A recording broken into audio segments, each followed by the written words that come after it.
All right, second generation NB2 Miata. I've just done the timing belt and water pump change and hooked everything back up. The engine runs, but I have one leftover connector here. It looks like it's a circular socket for a bullet connector.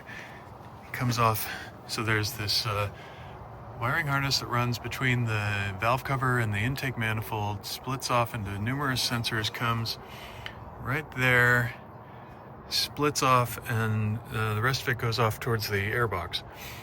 But there's this one loose guy that I cannot seem to spot anything that it connects to.